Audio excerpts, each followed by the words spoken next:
No, Chester, you don't have a call. Do you remember what it was called? Nope. Maybe he'll join the meeting again today. Yeah. Who, me? Yeah, maybe if David comes in, we can get him to tell Scott about those. It was very confusing for me, Cheryl. I know a lot and I don't know a lot.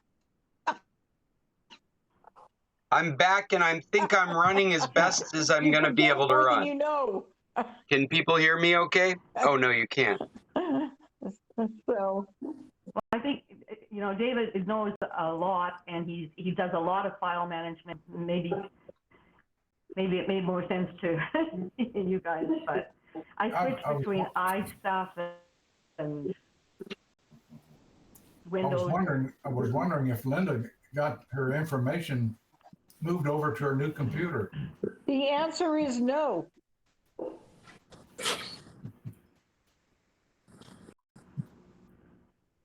So, and Scott's still there, right? In San Carlos? Yes, I'm still in San Carlos. I will be till mid-May. Maybe I'll bring my computer down in my, Wow, I'm having some kind of major problems over here. Sure, bring it down. Bad. Yeah, you're cutting out. I'm having all kinds of problems on this end. I don't understand why. Because my internet is flying. You guys look great.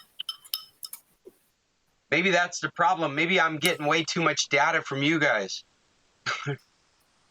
I don't know what it is, but it's definitely putting a cramp in my style. I don't have anything working the way I want it to work over here. And I'm having to wait because there's a delay between any of you talking. Jim Cunningham. I would suggest you make us dull.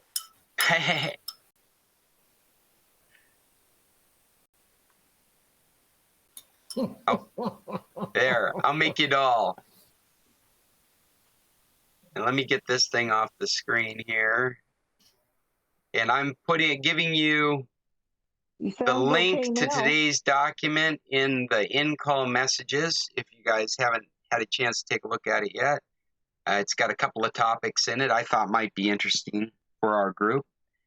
And I wanted to talk about how I used a Fire tablet during our vacation to burn through a book that is a recommendation for today. There we go. There's the link.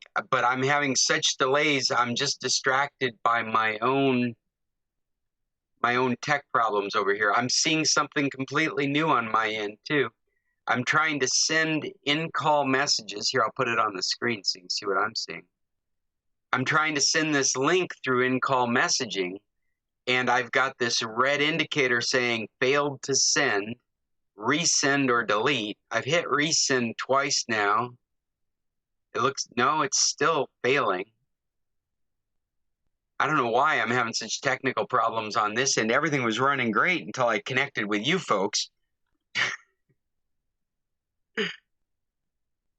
No, it does not want to send the link. So the link is in the email. This is crazy.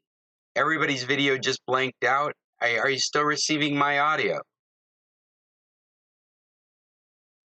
Nope, we lost everything. We've lost our connection to the internet now. Well, Bill has an Amazon tablet, a Fire tablet or something, or a couple of Nexuses, but we don't have a Google. Okay, so on the meeting today, you know where all the boxes are, over on the right-hand side, this is the first time I ever saw it. It shows a little camera with 2 stars like in it. Does yours show that? On which side? If you're looking at your screen, it would be on the right side, up near the right corner, shows a little circle with a... Okay, I don't have 2 little stars. Well, I've never seen that before. No, I have a hearing thing, And when I touch it, it can switch between my iPad speaker or my hearing aids. And the other one is the camera that reverses. Like if Yeah, I've got that. The camera that reverses, and I've got the speaker. But right down below the speaker's a little circle with this camera in it with stars. Not on my No. iPad. Oh, the little thing with the stars is like a cross with the stars.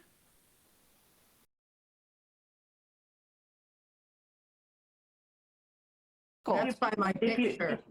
I don't know if that's for my benefit. Not the little stars that are on my picture where it says you and then the little stars. Yeah, those little stars are for getting the effect. This is over on the side. This is over on the side. We don't have it. I've never seen it before. It's not on my iPad. So what kind of a tablet do you have? I have a, what is this, a Samsung? I have a Samsung tablet. But is it like an Android or what is it? Yeah, it's an Android. Yeah. Must be an Android problem. I have an HP Well, they laptop, just and I put don't in, see that. they just put in Android 12 or 13 in here. Maybe this is something new for 13. So my tablet's only a year old.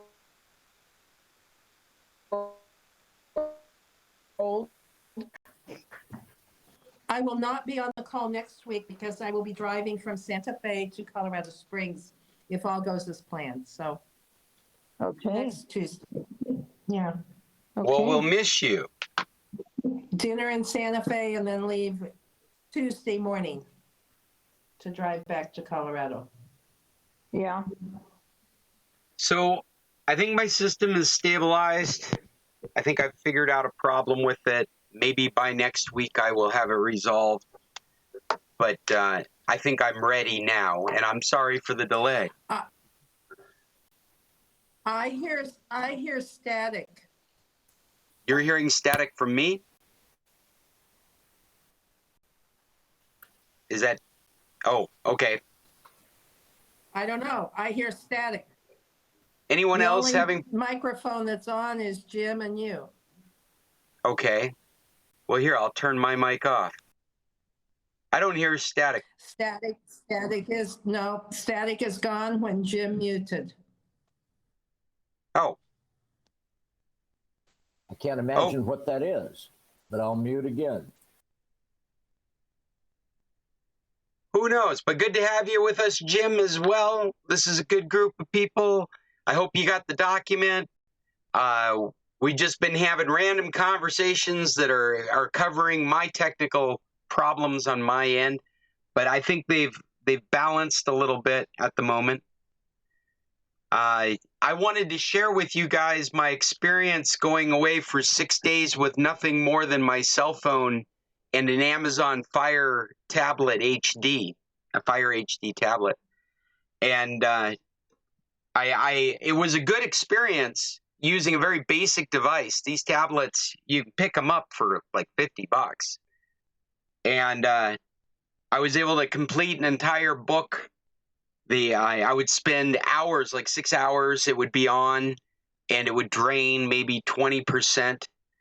But what I learned about it, these are basic tablet devices, but what I learned about it using it full time like that is that off internet, it is a very performative device. And when I say that, I mean for bringing up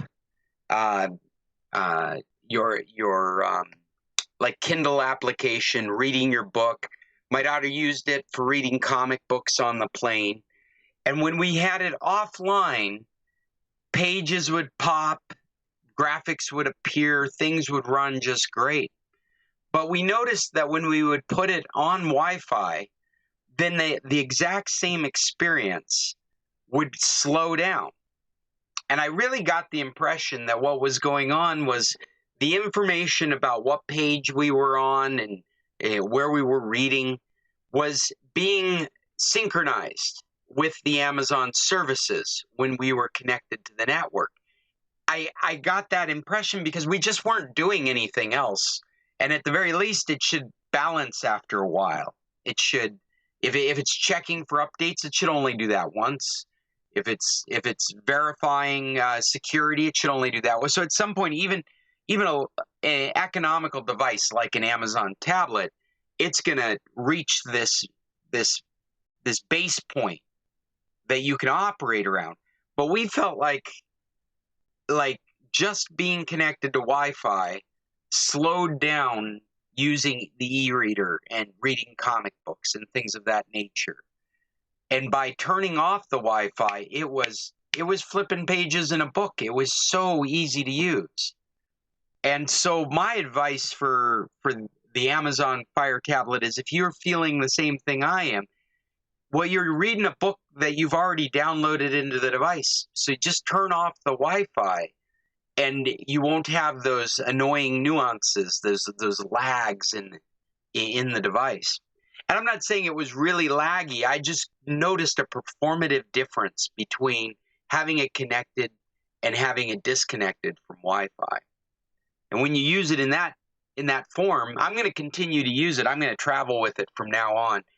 And I'm going to fill it up with some videos, because I found that playing videos on it worked really well as well. Now, you had to be connected to Wi-Fi, but I went ahead and installed Kodi in it. And again, I'm talking about the Fire tablet from Amazon, this $50 tablet.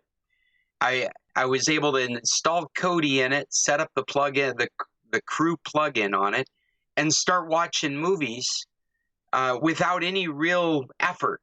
It handled the load just fine. The quality of audio and video were great. And so as a device that can do these things, it can double as an e-reader. It actually excels at being an e-reader, but it can double as a video player. I have not had a chance to try Netflix on it. I think as a purely consuming device, which is Amazon's intention, they've done really well with this tablet. And I wish I had it in my hands to show you right now. If I was looking at the $50 tablet from Amazon versus what is the Mac Mini or the iPad Mini now? I think it's $349. I don't know what the Mini's going for right now, but it's the same screen size. The Amazon tablet is thicker. But if you are purely looking for this as a consuming device, like all your entertainment in your pocket, I think I would have to look at the Amazon tablet just because of the price per bang. For what you pay for, you get a lot. How's the mail on it? I didn't do mail on it. What I used it for was e-readers and videos. So reading books and watching videos is what I used it for. So I think mail would probably, I think it would work fine. I honestly didn't have any experience with it, so I may set it up for mail and get a feel for that. But what I really didn't want to do is I didn't want to overburden the amount of RAM that it was working with, or burden it with a network connection, because without mail, and this is probably the thing, is that without mail, there is no data flow or things of mail's nature. There isn't this need to be checking across that internet connection. And when we connected to the internet, like I said, there was something going on that was lowering the performance of this device. And I'd set myself on, this is an e-reader. Right? This is my electronic book reader. And just by turning off Wi-Fi, my electronic book experience was exceptional. Judy, did you have a question? So I do. I have a Nook. So all of my books that I've downloaded are EPUBs. How would I change those over to the Mobi format to read it on something other than my Nook or my iPad? You know, I haven't had much experience with the Nook, but does a Nook app exist on your iPad? It seems like it would be, yeah, it seems like it would be a bad a choice for them to make. No, I read books. No, I read books on my Nook. All my books are downloaded as EPUB format. EPUB. Mm-hmm. How would I go about changing that over to the MOBI format that you use on other devices? Well, I guess I wouldn't. I would look for an app from that service provider, like on the Amazon tablet. Well, in the Amazon service, it's Kindle, right? So if you don't own a Kindle or an Amazon Fire tablet, you download the Kindle app on your iPad, and you download those books through Kindle. The on the iPad, or I'm sorry, on this Fire tablet, even though they're not on the right, they're not in the right format to read on a Kindle, are they? I'm sorry, Judy. I know you're talking about a Nook. Somebody that has a Kindle, don't you have to? No, but on a Kindle, don't you have to use the format of an MOBI to download your books? Well, if you were using the Kindle, specifically the Kindle line of ebooks, then you would be locked into what's available in the Kindle library. And so that format would be predetermined by being included in the Kindle library. So you wouldn't worry about the ebook format if you're using a Kindle. I suspect the Nook is the same way. That the books that you put in your Nook. It is, but I download books. But I download books from other sources, like the public library and other sources. Well, I think we're saying the same thing. And so you have a choice of whether you. So. But what I'm saying is that my hundreds of books are in the EPUB format. So I don't know how I would even be able to avail myself of the $50 e-reader. So what you're saying is you have a collection of books that on disc that are in a particular format, and you're looking for a way to read that on a particular device.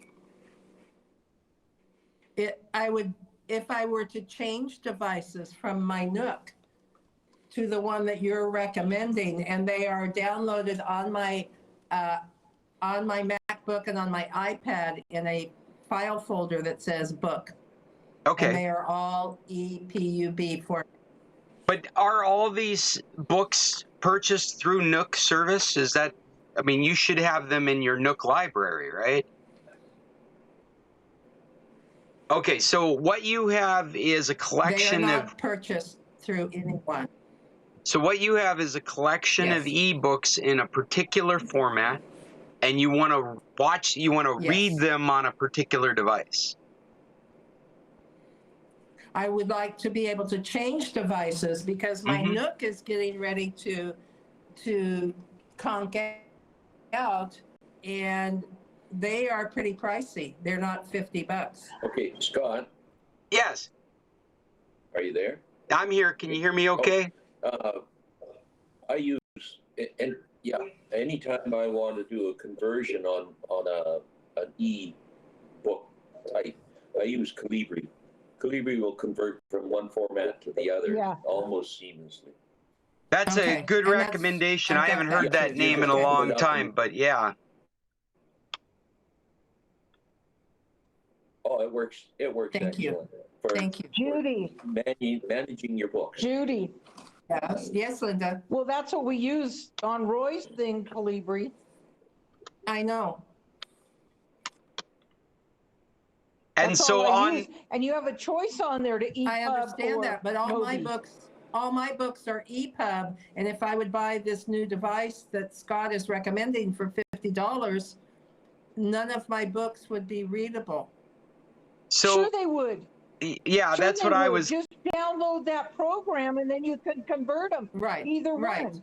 That's all you got to do. Well, in fact, what we would look for. You can use EPUB or Mobi. Yeah, what we would look for is an Android application for ebooks that support those formats, and you'd install that in this device. Now, this is a tablet. This is an Android tablet. It's different from an e-reader. So like an e-reader is locked into its proprietary operating system, but a tablet, an Android tablet, you're going to be able to load it. Like I was able to load Kodi into it. You're going to be able to load an Android application, and you could choose one that supports your formats. Okay. That was where I was confused, because truly I have hundreds of downloaded books, and I would hate to have to change them all over to be able to read them on a different device. So, Scott, on the Fire tablet, what is the program called? It's not Google Play Store or App Store, whatever. What is it called that you use to download things like Colibri? So it's almost a different paradigm, because you're using it's implied, you have to infer that you are using the Amazon App Store, which is a specific app store on any other device except for their device. So for example, if I need to install an Amazon purchase application on my Android phone, I have to have the Amazon App Store installed. My kids have Minecraft, that's one of those games the kids play. I'm sure you're aware of it. Minecraft we purchased through Amazon. And so for them to use Minecraft on their Samsung devices, we have to install the Amazon App Store, similar to the Google Play Store, but it's from Amazon, so that we can get at that program, download it and install it. Now in Amazon hardware, like an a Fire TV or a Fire tablet, the App Store is in the ether. There isn't this, you don't do this movement between interface and I'm going to the store. The store is always there. And what you do is you just start searching for the things that you want to install. And if that app exists in the Amazon store, it shows up as a search result. And you can search on an Amazon, I keep saying Amazon, on a Fire TV or a Fire tablet. You can do it by voice, the same way you talk to an Echo, or you can do a text search. You can just hit the search and type in what it is you're looking for. And it will either appear as the app ready to download and install, or as a variety of random stuff around that app, because that app's not in the App Store. Now, the App Store isn't, I don't think it's as robust as the Google Play Store. And because it's an Amazon tablet, you are not allowed to install the Google Play Store. There actually isn't an easy way to get the Play Store in there, and that's really considered the goal. It's one of the reasons that Huawei has had problems in the United States with their equipment, or across globally, is because Google has, because of U.S. sanctions, has rejected their use of the Play Store. They cannot install the Play Store. They can't install the latest version of Android, all because of those sanctions that came down against Huawei. And so that's one of the things that they're Huawei's really suffering from with their new equipment, is you can't find Google Play, and that's where all the applications are. Amazon has almost the same kind of offering, but they're very particular about things like e-readers and video players. They've got Netflix, but they don't have Kodi. So that being said, one of the nice things about the Amazon tablet is you can very easily choose to install your own programs by turning a switch in the security. Just saying third-party sources, turn on third-party sources for applications. And what that means is Amazon holds up its hands and says, we're not responsible for what you're doing. You can get your programs from anywhere you can find them. And so a program like Kodi, I go right to the website and I download the Android version and install it. programs like Streamio. Streamio is not available on the Amazon. It is available within the Google Play Store, but it's not available in the Amazon App Store. So Streamio, I go to the website and download the program. And yes, there is a bigger security risk with that, but this is the way we've always done stuff. And the only difference is now we know the security risk. Now we're informed about the security risk, but we were always at the same risk. So you should have, whatever good hygienes and practices you used to do before, when you would download WinZip or you would download VLC, well, you have to be of the same caliber of mindset when you're doing this with a tablet, because you've gone from a curated walled garden of applications to the wild, wild west. And so you have to make good judgments for yourself when you choose to install things from third parties. This is always the case, whether it's an Android tablet, or your Windows PC or your Macintosh PC. The app stores are a new thing, but installing software from wherever you found it has been going on since we got on the internet. That didn't mean to sound preachy or lectury, I'm sorry. Was there any questions on any of that? No, but thanks, Fred. I'm lip reading, no problem. Glad to help. No problem. So I think it's a good price for a single purpose device. Fred, did you want to add something? That's a link for the 32. That's a link for the 32. There's 64s available, but it's $20 more in the This is the refurbished ones. So I haven't had any problems with refurbished stuff from Amazon. And to add to that, there is an SD card slot in it, so you could put in a storage of up to 256, whatever the latest SD cards are. I'm sure you could put a 256 in without a problem. I didn't put any card in. Again, I was using it as an e-reader, and your books do not take a lot of space. And so downloading them, I downloaded the books that I wanted from Amazon. In fact, this is another side topic.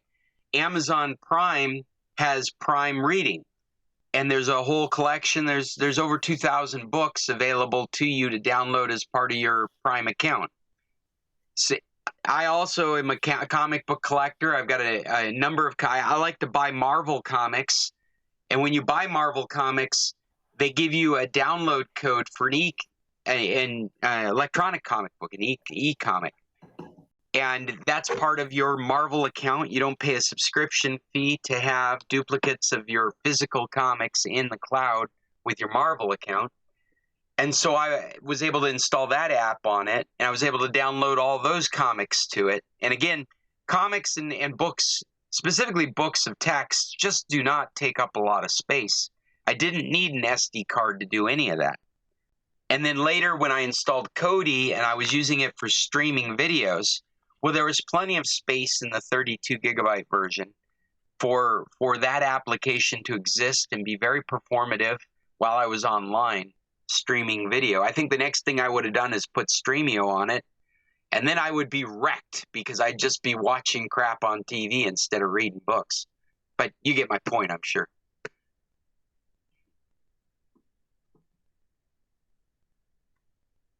I think it's a good value. The Kindle I also think is a good value, but for the reasons you bought a Nook, Judy, you might be considering, this is a tablet, not an e-reader.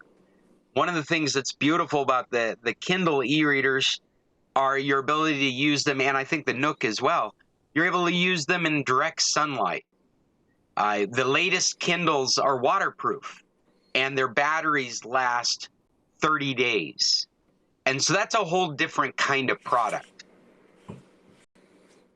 I've got kind of a 6-day battery life on my current Nook, and a new Nook is $150. Yeah, that's really what you're paying for when you pay that price. The Kindles are very similarly priced. And what you're paying for is you're paying for e-ink. You're paying for long battery life. I mean, that e-ink is like looking at paper now. And you're paying for long battery life. You're paying for waterproof durability.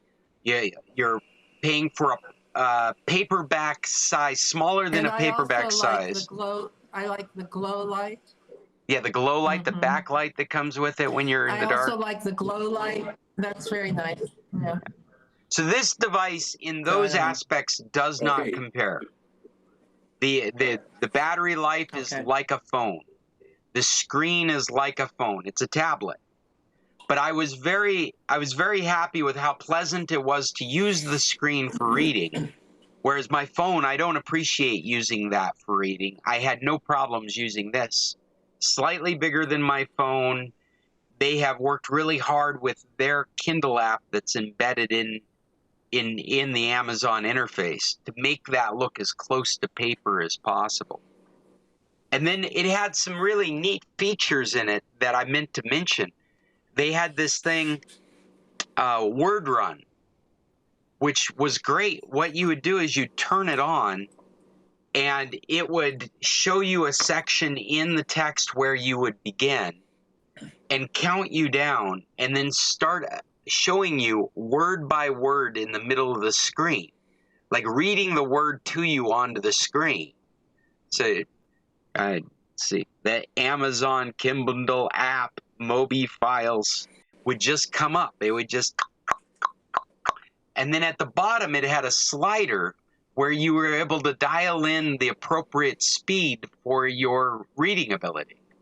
And so you could find a speed at which and what I found that really pleasant, because I was able to hold the tablet in a certain position, focus right at the middle of the screen, and have my reading just shot right at me at the speed that I determined I could consume. I thought it was great. I also enjoyed with that feature, Word Run, you're able to pause it and deal with it in a sentence format that's a continually scrolling sentence. And so you could read across to the middle of the screen in a line of text, and when you're finished, you could swipe with your finger to move along with what you're reading. And you're watching this sentence go by as you're reading it. You're just scrolling and reading, and you're not going up and down looking for the beginning of paragraphs. You're just concentrating on the act of reading. And I have to tell you, I'm ADD. I have been since I was a kid. I don't share it too often because people got their own ideas of what ADD and ADHD are. But reading is one of my biggest challenges. And I'm much better at reading a web page than I am a book, because I find I read pages over and over again. I get lost in the words going up and down and left and right, and I have to reread to find my places.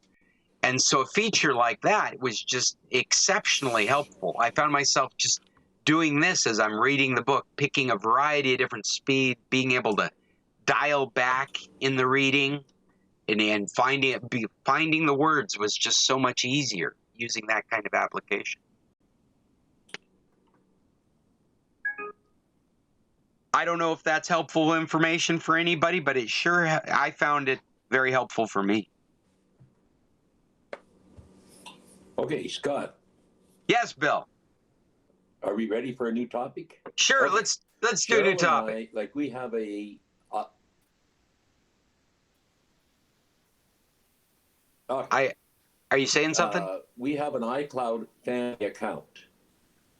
Finding it very difficult to share anything with her in the Icloud. We have some music that she wants to listen to, and it's in my side of the Icloud. How do I get it over there reasonably easy? Oh, I feel like we've done this before. I believe it's supposed to just be available. My memory says I don't know how to do it. Let's do a quick Google search here. How to share music in iCloud. and Apple family account. I feel like we've answered this before, but let's do a set up family sharing. Well, can you share music an on? Old guy with a memory like a sieve. Yeah, I'm the same way now. That's You why I gotta flatter yourself. I gotta Google it and look at it again. When you set up family sharing, you and up to 5 family members can share iTunes Store, App Store, Apple Books, and Apple TV purchases. When your family share App Store, let's see, they're all billed directly to the family organizer's Apple ID account. I think she's supposed to just be able to see that those previously made purchases are available to download. Yeah, well, no. I'm not talking purchases here. We got the same problem as Judy does. Okay. These are Side loaded. Side loaded. All right. Let's hear it for the computer club. Judy knows what side loaded means. Does anybody else know that term? I use it every time I do a book. Yeah. This is installing, this is moving this content into your device outside of a service provider is side loading. You can side load applications. My example is this. Yeah. And you can load in books and movies and things like that without a service provider. Go ahead, Bill. I'm sorry. I'm just happy Judy knows what side loading means. Well, here's. Oh, okay. we have a USB stick from Mark Mulligan that has all of his songs on it, but they're not anywhere in iTunes or on any service. So I have the legal right to use them because I bought it from him, but they're still considered just music files that aren't. They don't have a legal standing in iTunes. Now, sure. I can load them into iTunes on my site, but she cannot see it in iTunes on her side. We're just having a really hard time moving music files like that around. I think the reason is because of this distinction between like files that are side loaded and the service providing of files from the cloud that Apple does, and they make it obtuse intentionally, so that you're more prone to go buy your stuff from them. And that being said, they make it really easy for you to have a music library, subscribe to iTunes Music. They upload all your music into the cloud, and now it's available through your account. That's the solution. If you called Apple, that's the way you do it. You subscribe to a monthly service called iTunes Music. You let them scan your music library. They do not care if it's pirated or not. In fact, what they'll do is if they recognize music that you have that they already have in their service, they will just give you access to that music. And so the things that are your personal stuff, it will go up into the cloud so that you can pull it down on your devices. What I'm describing is a monthly subscription service that allows you to do that so easily. The next portion of this conversation, most people would decide not to do because that's their business model, is to make that part easy. Now, as far as getting the music into Cheryl's device, I think you've got to do it the same way you got it into your device. I don't think you can share it through iCloud, with the exception of putting it on the iCloud drive and then either pointing to it with the iTunes player, which I'm not certain you can do. I've never tried it before, but then at the very least you should be able to move them from the iCloud drive to your internal storage, and there they will be found as music files. When I just Googled that, it specifically states purchased through Apple. That's right. Yes. Yeah, if under you, family sharing. so yeah, It's you're kind right. of like photo, all that stuff. Well, if Bill's music library is scanned into iTunes Music, if he's paying a subscription fee, then all that music will be available to Cheryl through iTunes Music subscription. Even his personal stuff that wasn't available through iTunes. What it does is it scans the stuff you have, and if it has the licensed version of that already available, then it makes that available and doesn't bother uploading your copy. But things like your own files that they can't reproduce themselves, then they physically upload those to your service and they become part of your library. And then that library through the cloud is available to the people in the family group. But because you're not doing that, none of that's available to you. So I think what would probably be the easiest is to, yeah. I think what would probably be the easiest is just plugging in the USB into the other Apple device and transferring those files into the library.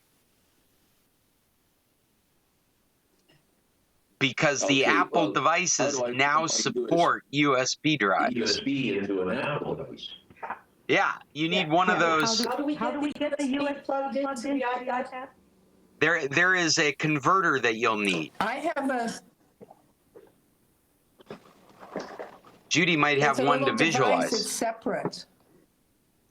I don't. Okay. Well, depending on the device, it's either going to be I a do all fire. mine with my MacBook. It's either going to be a FireWire or a Lightning connector, or it's going to be a USB connector. And it's going to convert to USB, the standard USB. Mm-hmm. It depends on which device you have from Apple. It's either a Lightning or it's a USB-C because their new products are USB-C. Actually, no, there is no other port on my iPad other than the power port. So there is no place on my iPad, which is relatively. That's the port we're talking about. To do that. That power port is also a data port. It has to go through the Lightning. So it either goes and Okay, so that's where mine. Okay. Yeah. I do have something to show you then. Yeah. And so it's a converter from standard USB to whatever your iDevice port is. And then the new iOS software, the new operating system for these Apple devices, support a file manager. And so you can access those files and move them to wherever is appropriate on your device. And we're talking about all this in theory. Let me just double check that I'm covering all the right stuff. Talk amongst yourselves for a moment. It is. No, it does not work. Okay, this little thing does not plug into my. It does not plug into my power port.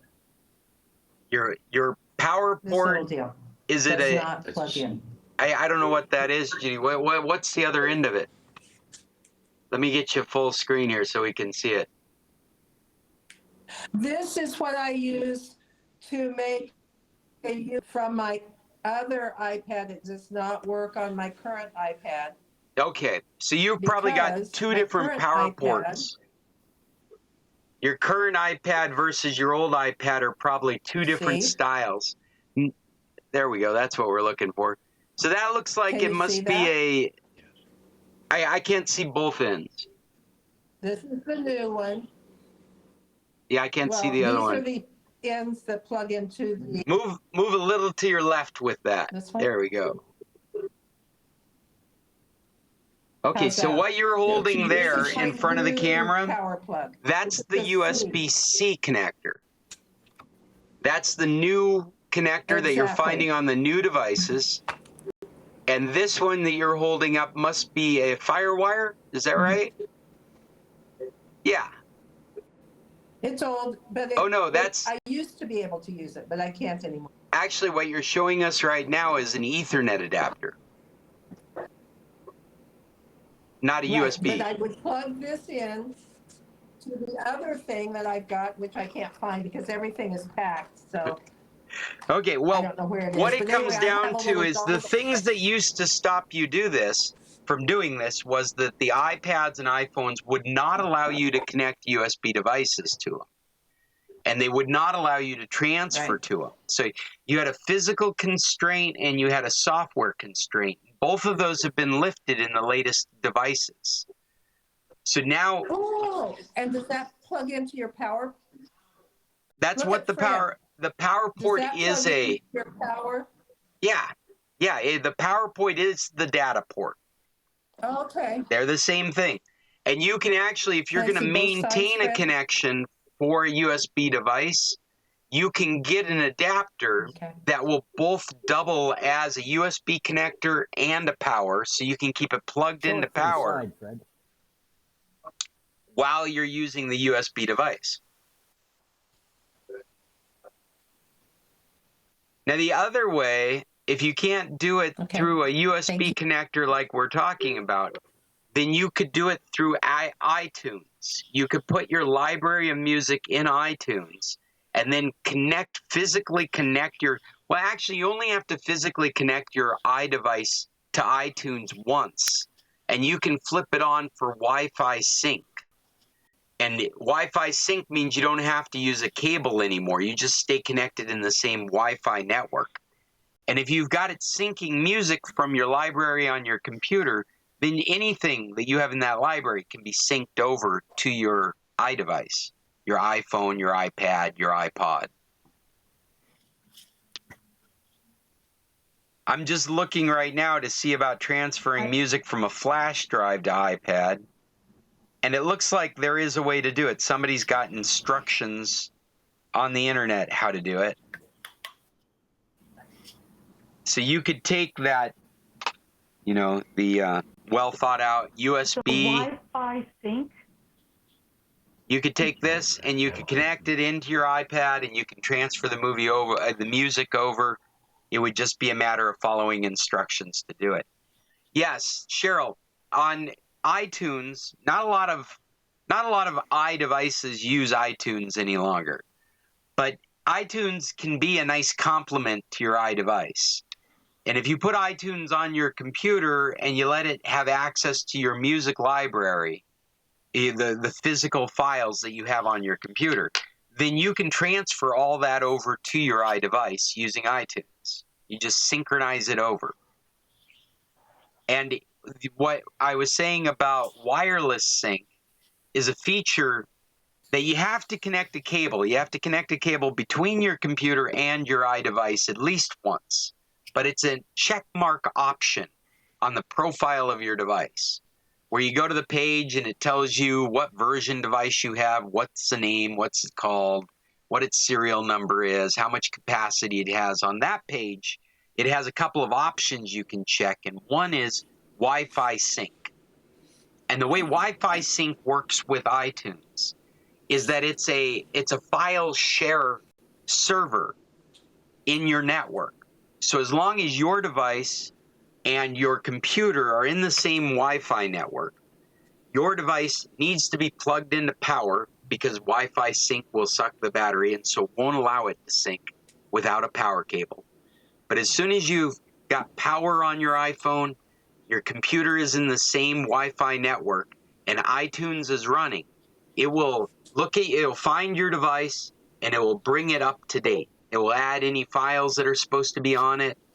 It will synchronize it'll do a backup of your device locally. It'll do all that through Wi-Fi.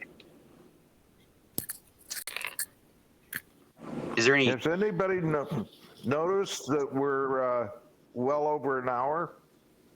Oh, really? No. That happened last week. We went way over an hour. We never got shut off. It has something to do with the fact that I started the meeting. I don't know. It's all you, Cheryl. Thank you. Okay, Scott, I'm going to pose a different kind of problem here. Okay.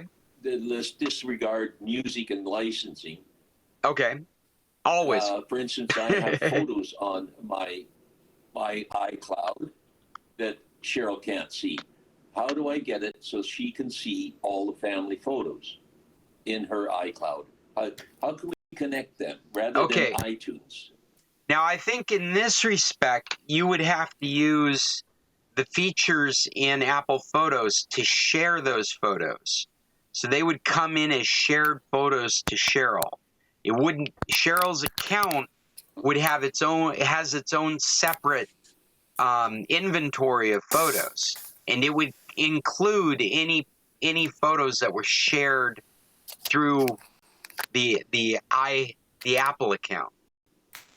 The Apple Photos app. In fact, let me do a quick Google search because I don't think that's family related. I think that's any Apple users. Family photo sharing. Let's broaden the problem then. We have files that we use, for instance, a spreadsheet file or something that we would like to both have access to. You know, there must be a way to connect those two iCloud accounts so that let me re-verify with you guys that the family sharing, if you're not aware what this is one account, like maybe Bill's account is the main account, and then any other accounts fall under it. Up to about 5 accounts can be added to it, and it gives the other accounts the access to what Bill has purchased. It's his music library. It's his iCloud. The storage space is shared. So like when Cheryl does a backup of her device, it goes into that same shared storage, cloud storage that they've purchased. That's what the family sharing is about. I'm sorry, Bill, go ahead. The family sharing only shares space. Like she has her separate space and I have my separate space, and they say, my space is private. It does. I believe it also shares applications. Like if you make purchases in the App Store, or if you make purchases of music or movies, I think all that is shared too. I think audiobooks and ebooks are also shared. As long as you've done it all through the Apple ecosystem, I think all of that's available to your whole family. Yes, but we are not in the app. Okay, but that's a you thing. We're only in the iCloud. Right. That's a you thing, but that's how these services work. Okay. As far as the photos, I just want to re-verify that is the intention of Apple, is that if you're sharing photos through family, everyone is able to add photos and videos to a storage album that is shared. So you can share an album with your family members, and that album can be contributed to by everyone in the family sharing. But I don't think there's an overall here's my photo library. I think you have to selectively share amongst your family members which photos. Then you were talking about the spreadsheet that you would want to share. And I believe that would need to reside in the iCloud drive. I'm sorry? It does. And that would have to be shared with Cheryl.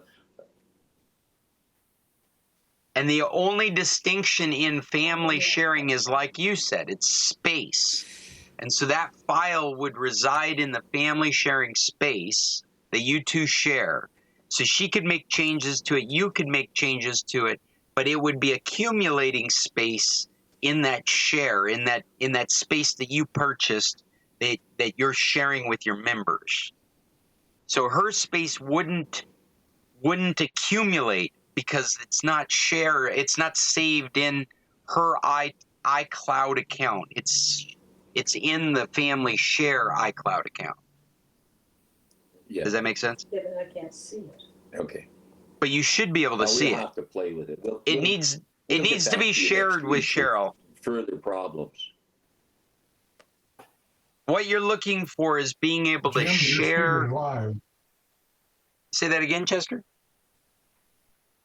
I said Jim's speaker is live. Oh, I was not hearing anything through it, No, though. it's not. So yeah, what you're looking for, Bill, is sharing documents through Family Share.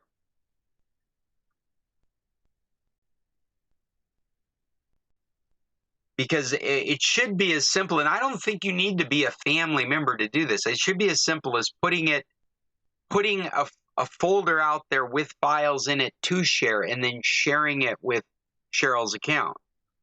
I think the difference is that you can have a folder that is for all family members, and they've got the same permissions on it. They can add, subtract, change from that particular folder.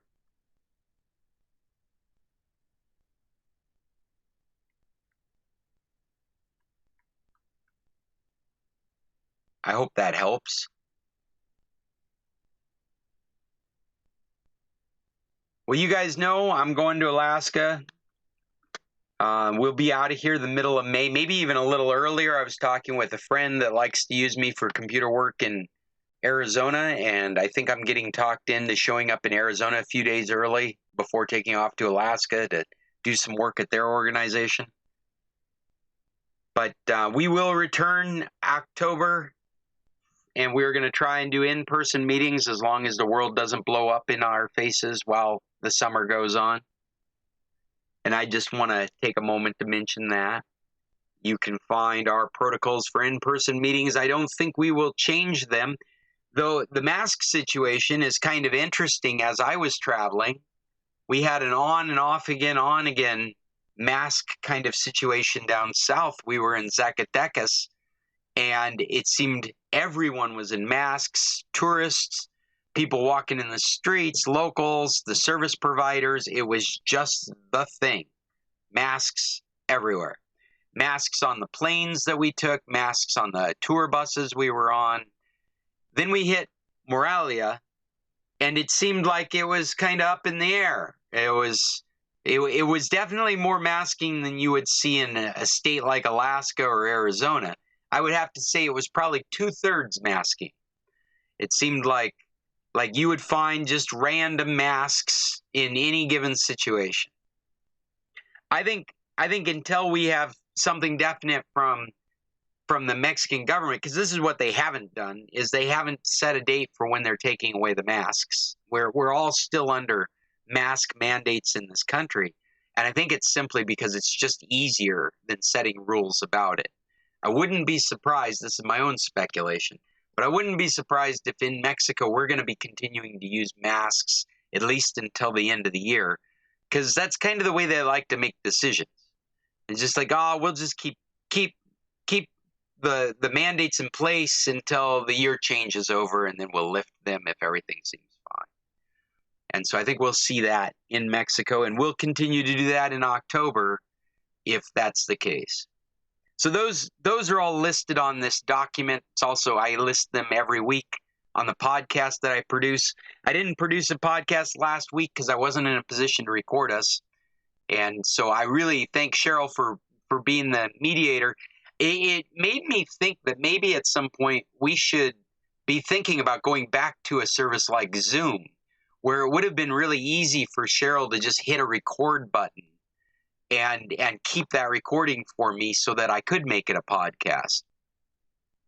Whereas this Google Meets, that's not a service that they provide. Scott, because Scott, today when I was looking at the meeting and trying to figure out how to transfer it back to you, one of the things I could do was it said share screen, and it said that once I started sharing the screen, it would be recorded and available for me later.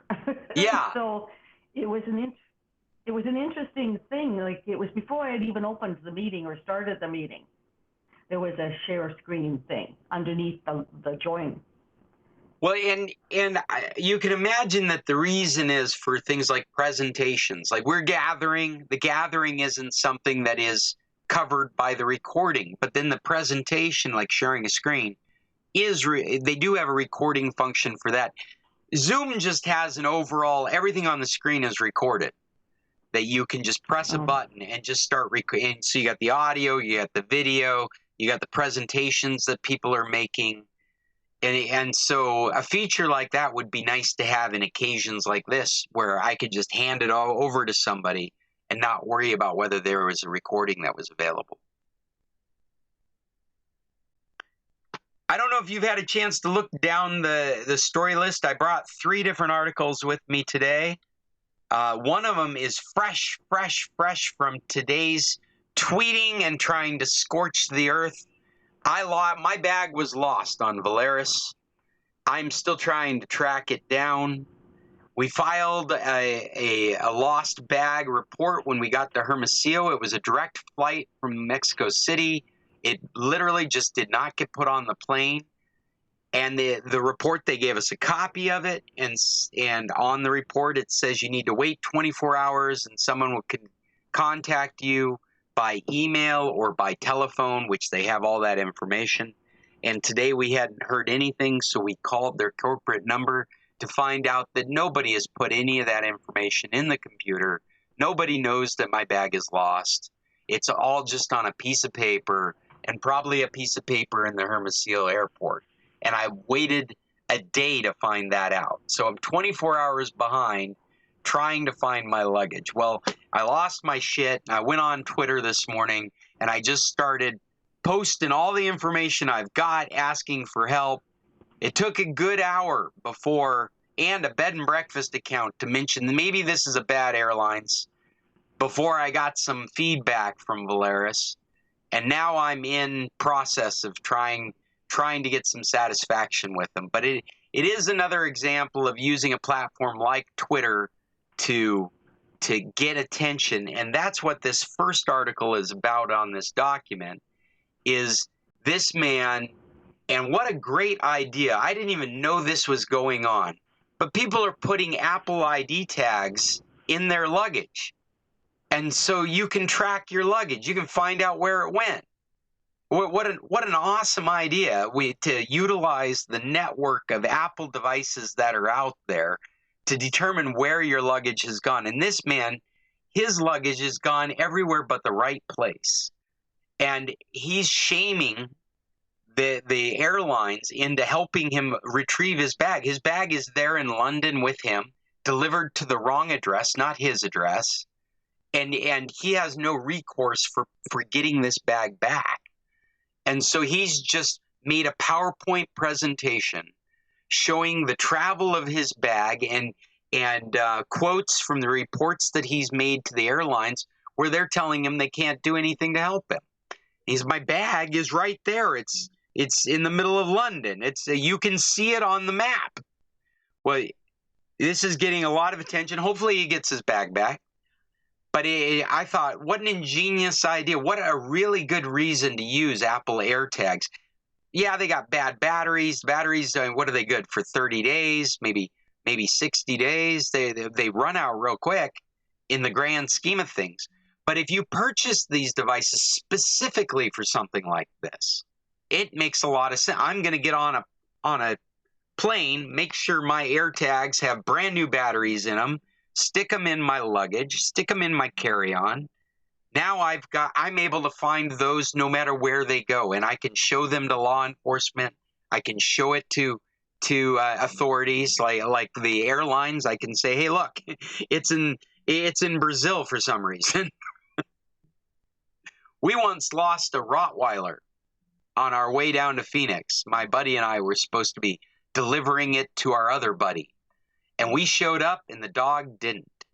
Dog, my size, right? Didn't show up. Accidentally got flown to California. Took them a long time to figure out where that dog was. We actually left the airport without knowing where the dog was.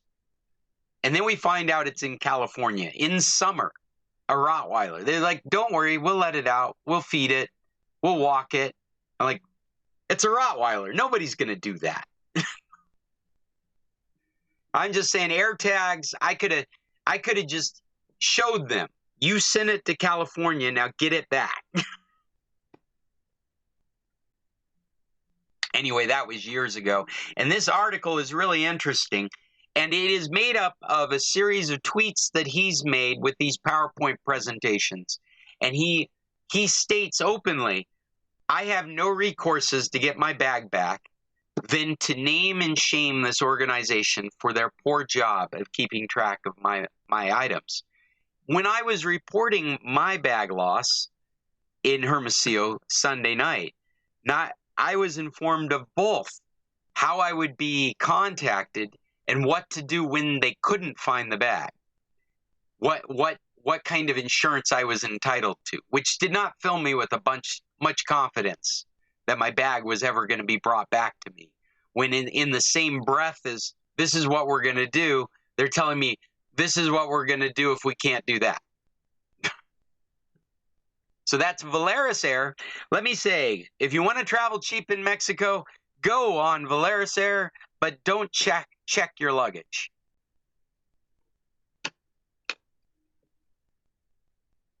The other article that I brought here, you guys have probably, it's about a week old. You guys have already probably heard about this. Netflix's plan to introduce advertising into their services. One of the key features that people like to buy from these streaming services is not to be interrupted by third-party ads or ads of any style. But Netflix is looking at stunted growth, and they need to continue to grow to be valuable. And so they're looking at how do they get into new markets. And one of the markets is low-cost streaming. People that are willing to make that compromise between low price and induced advertising. And so your willingness to watch advertising may lower the price of your Netflix account in the future. And it might bring people in that weren't going to be Netflix subscribers in the first place. I don't know how you guys feel about advertising being put into Netflix, but Netflix, when they started talking about raising prices, they watched over the last quarter, they lost 200,000 subscribers. This is the first loss of subscribers that Netflix has ever had. They have only had growth. They've never had it recede. And so this has got their board very concerned about where the future lies with so many different subscription services out there for streaming. And maybe they should be looking at the changes they recently made to Netflix, where you can't share your account. Oh, this is the other side of this as well. It's all part of the same announcement. Has anybody been hit with that extra fee? It's not effective yet. Yeah, I think they've been trying it outside the United States. That's what the articles that I've read have said. Say that again, Chester. My experience with Netflix down here, I had Netflix through my Fire Stick on my TV here, and they wanted me to re-up, not necessarily pay more money, just re-register. With so Amazon? I followed the process on my TV, and it said, we will send you a code to your telephone. Yeah. I gave them my my mobile phone number, which is a United States number, and they said, we will send you a code, and they never sent it to this phone. And so you never got the code? I don't know where they sent it, but 3 times I said, send the code. And so now I just watch it on my laptop. You should be able to register. But all the other things that I had been watching, Discovery Plus, just like with email, sometimes you have to restart the email. So they wanted me to restart Netflix. And this is on the Fire TV. It looked like an easy process, except that they never sent me. Yeah. So see, I used to watch Discovery Plus, and they say, now they know where I am, and they say, "Oh, it's not available there," you know. And Amazon videos are not available in my location. Are you still using So I something guess I to? need to get. Are you using like a VPN or a smart DNS? Only on my laptop. It may be time So to set that up on a router so that you can take advantage of it on your TV as well. yeah. Well, I Now, was thinking about having you come over and help me do that. sure, I'd be happy to. One of the things just off the top of my head, a lot of success with ExpressVPN, and there's a client that you can load in your Fire TV. Like you load in your Windows computer, you can load a client in your Fire TV. But Smart DNS, I think, is priced cheaper. Of course, you'd be hiring me, and so you'd have to pay me to help you do stuff. So you always have to factor that into whatever price, what you consider cheaper. One of the things that we've always liked, and when I say we, I mean the Computer Club, our consensus has always been that Smart DNS is a focus on the services you're trying to get access to. And so you can deal with their technical support directly when Netflix doesn't work, Hulu doesn't work, Pandora doesn't work. You can report that to them because the onus is on them. They are selling you access to those services. And so you can hold them accountable for getting you access to those services. And a VPN doesn't necessarily work that way. A VPN like ExpressVPN, they will openly admit to you in customer support that they are helping you try and get Netflix working. But that isn't necessarily their goal in general as a VPN provider. And if in the end it doesn't work, they understand they're losing you as a customer because that's the only reason you're using it. But that's not their emphasis. And when I say onus, it's on you with a VPN company. You are responsible for being able to get access to those services correctly on the other side of the VPN. Their onus is to give you a secure connection in the United States. So I think Smart DNS is a really good way to. I think they both have their advantages. Like the security of a VPN makes a lot of sense. You're not going to be able to do banking through Smart DNS or check the Social Security website through Smart DNS. You're still going to have a secure tunnel to the United States to do things like that. If you're having issues, if you're using services that are using your geographic location to determine whether you're valid to be there or not. I think we just lost Chester. I think we need Judy. You're out of here too. Aren't there some providers that recognize the VPN numbers and still block you? Well, that's the issue, is that they do. The VPN numbers come in a pool of numbers that can be tracked. And I mean, there's lots of the numbers. And so when a VPN provider is helping you get access to Netflix, what they're doing is they're trying to move you into different pools of numbers to hopefully not be identified by Netflix. It's a different thing than the Smart DNS proxy, where they're in the United States and they're when you connect to them, they're allowing your service to go through them as though you're in the United States. It's a whole different style of technology. Yeah.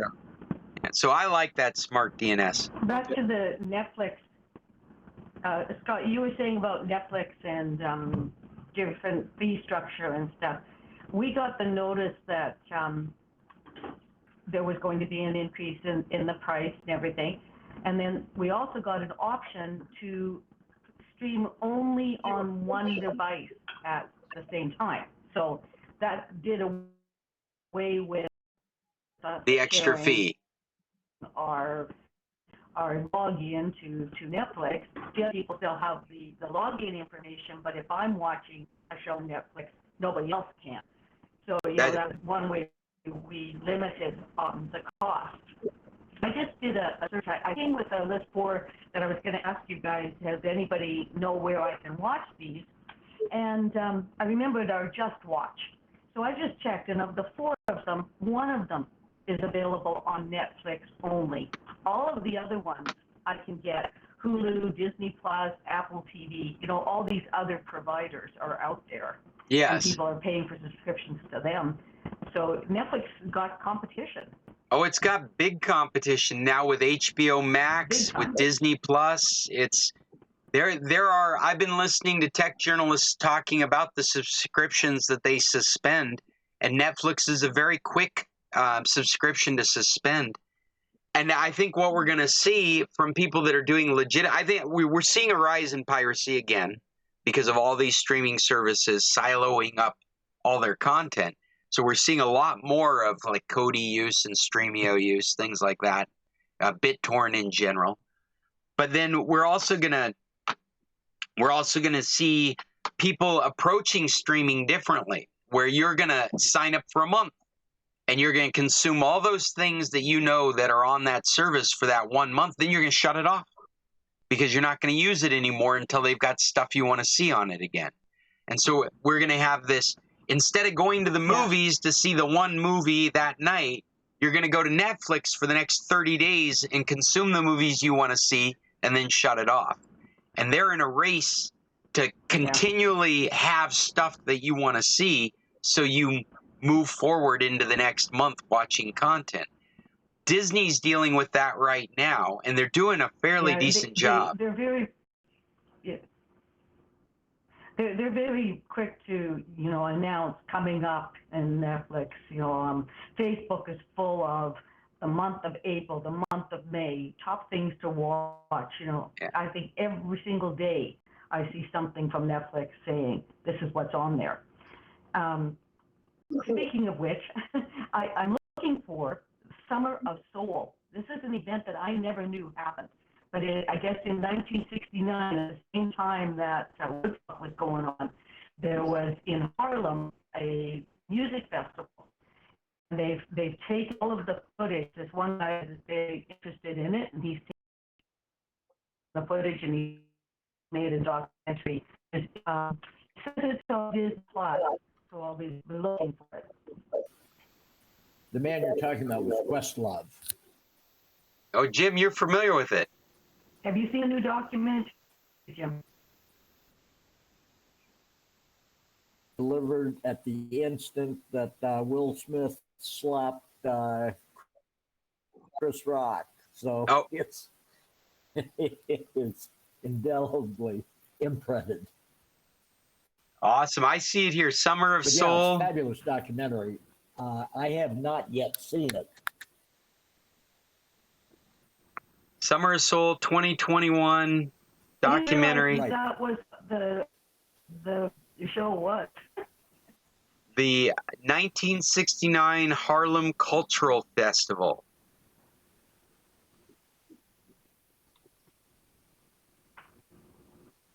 One of the frustrating things about using something like Streamio or Kodi is that if it's obscure content, it's hard to find.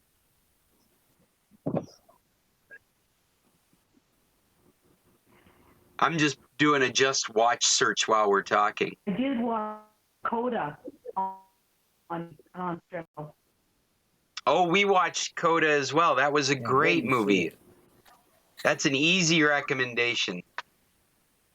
It was really good. Apple won awards for it, but they actually just bought it. Very good. Just Watch says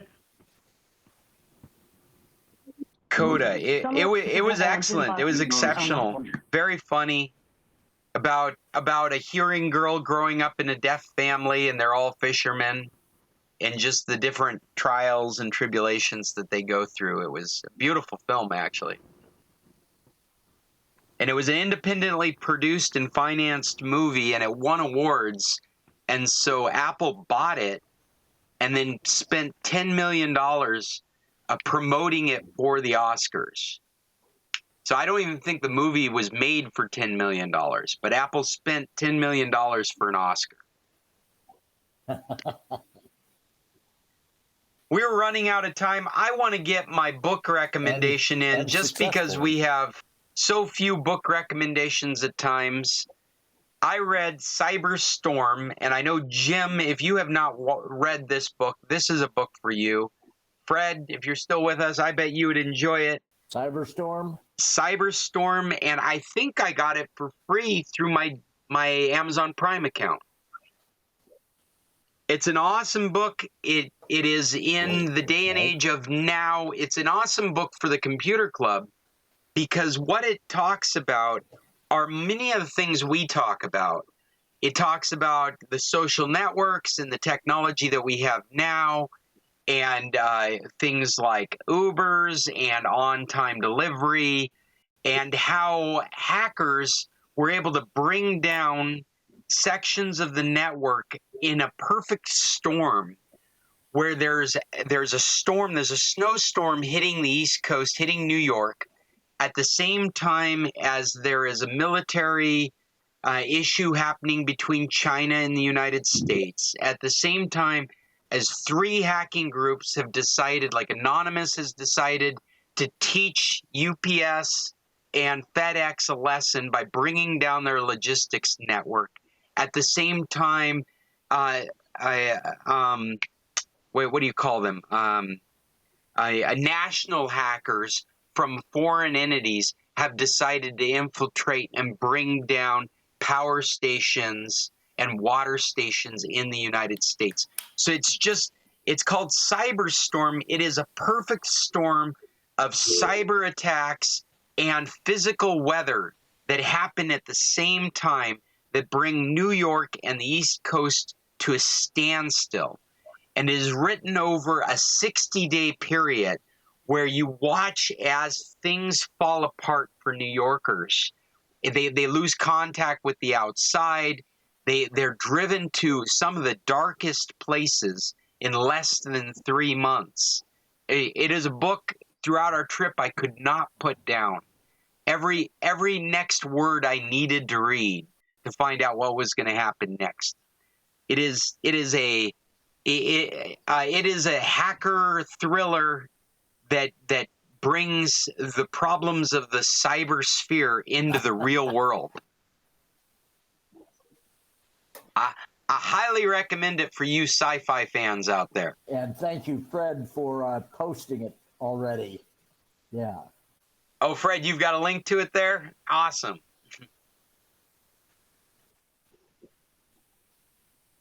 So I've got other recommendations, but I'll let other people go. Thanks, If you guys have anything you'd like to add, this is the time. We are reaching the end of our hour and a little over, of course, because that's how we do things here. But I'm running out of time myself. So who is next? And let's say goodbye. Who's got another? Scott, this is your mom. Just need to talk to you. Oh, okay. I think we're going to have to catch up later, Mom, because I've got a thing right after this that I'm already late for.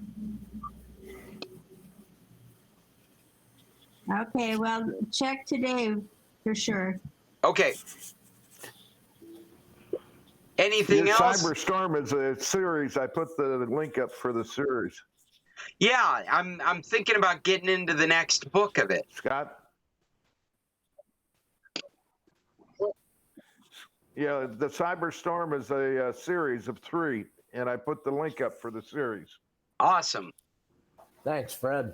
Yeah, it actually, I did that research after I read the book, and apparently there is a whole universe that has been created by this author, and he's calling it World War C. Did you find it? No. World War C. Oh, dear. There's a sequel book that follows the main characters from this book, and I haven't read it, so I couldn't give you any details about it, but it's a whole nother cyber experience that ends up happening. And then there's a third book that exists within the universe, and I know even less about that.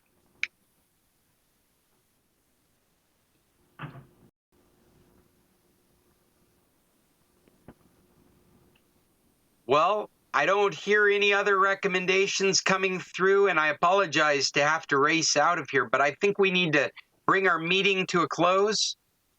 So until next Tuesday, everyone, tech on. And if you have any computer-related solutions you're looking for, remember I'm that guy, the International Computer Solutions guy. Hey, please get a hold of me, and I will reach through the internet with my remote hands and make your machines do magic. Get a hold of me, Scott, at internationalcs.net. As we've been talking, Scott, Bill's been shopping on another page, and we've ordered to be delivered to us here in Vegas an adapter that has a USB into the Lightning. Oh, awesome. Well, you'll be ready to go with that then. And then I hope Bill has found the instructions for how to use it. You guys have a good week. Good to see you all. Oh, yeah, you do. You need very specific Take care, guys. Apple iOS instructions. See you, Jim. See you, Cheryl. See you, Bill. Okay. Bye, guys. Mom, stick around. If it's something quick, we'll do it real quick. Is everybody's gone? Okay, this is Scott Stimson from International Computer Solutions, just saying adios to everyone out there on the internet, and we will talk next week. Until then, tech on. Scott, when I go to leave, it says, do I want to end the call or just leave? So I'll just leave, but I think somehow I'm still in control.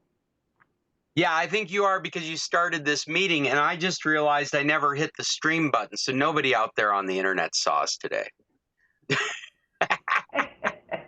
Okay. How typical. Okay. All right. Bye, Cheryl. Hey, Mom. I'm here.